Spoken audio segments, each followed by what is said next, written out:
కొత్త voter list వచ్చిన తర్వాత మళ్ళీ డోర్ టు డోర్ పోతాను. అప్పుడు కనుక యాక్షన్ తీసుకోలేదు, అప్పటికి మళ్ళీ దొంగ ఓట్లు కనుక కనపడితే ఖచ్చితంగా ఆ బిఎల్ఓని సస్పెండ్ చేసేదానికి మేము రిక్వెస్ట్ చేస్తాం. There is no excuse. ఇదేంటి మా గోల? ప్రతి 4 నెలలకు ఇంటికి పంపించి చేసేది ఇదేం గోల మాకు అర్థం కావట్లా. రిసైడింగ్ అంటే అతను అక్కడ ఉండి తీరాల్సిందే. సూరికి కావచ్చు, ఇంకోరికి కావచ్చు, ఓటు కావాలి ఈ ఊర్లో అంటే ఇక్కడ పనుకోవాల్సిందే, నిద్ర చేయాల్సింది ఈ ఊర్లో ఉండాల. ఏడు రాత్రి పగులు వచ్చిపోతాము అంటే ఓట్లు ఉండవు, లేదా నీకు సంబంధించిన కుటుంబ సభ్యులైనా ఈడ ఉండాలి.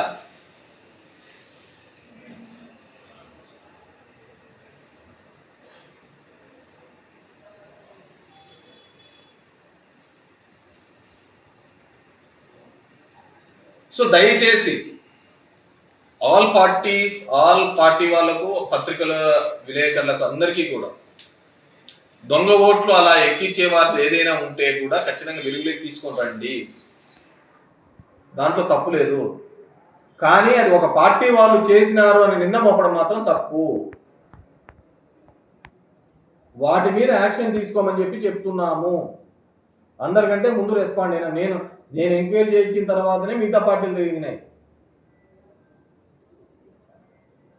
చెప్పండి, గట్టిగా చెప్పండి. దొంగ ఓట్లు ఎక్కిస్తే మాత్రం ఖచ్చితంగా మీ మీద సస్పెండ్ చేయాలని చెప్పండి.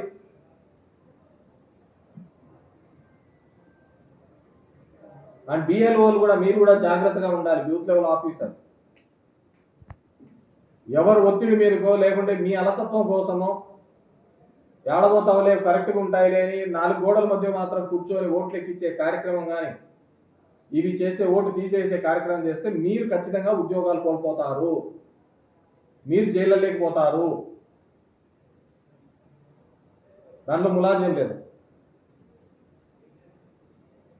ఓటర్ ఎక్కించే దాంట్లో కావచ్చు, ఓటర్ తీసేసే దాంట్లో కావచ్చు, మీరు వస్తే ఎన్ని వస్తాయో, ఒక బూత్కి వస్తే 10 వస్తాయో 25 వస్తాయో, 100 రానిలే. 100 అంటే ఆ ఇంట్లో 5 4 ఉంటాయి కదా, ఓ 10 ఇళ్ళకి పోతే అయిపోతుంది.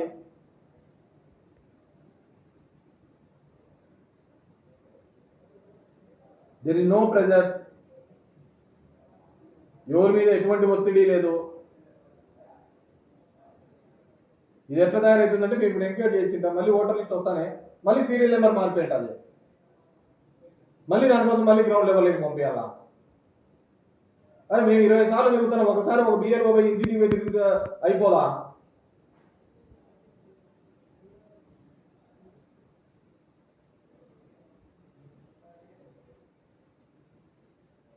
So please take necessary action regarding అని చెప్పేసి అధికార యంత్రాంగాన్ని అందరినీ కోరుతున్నాం.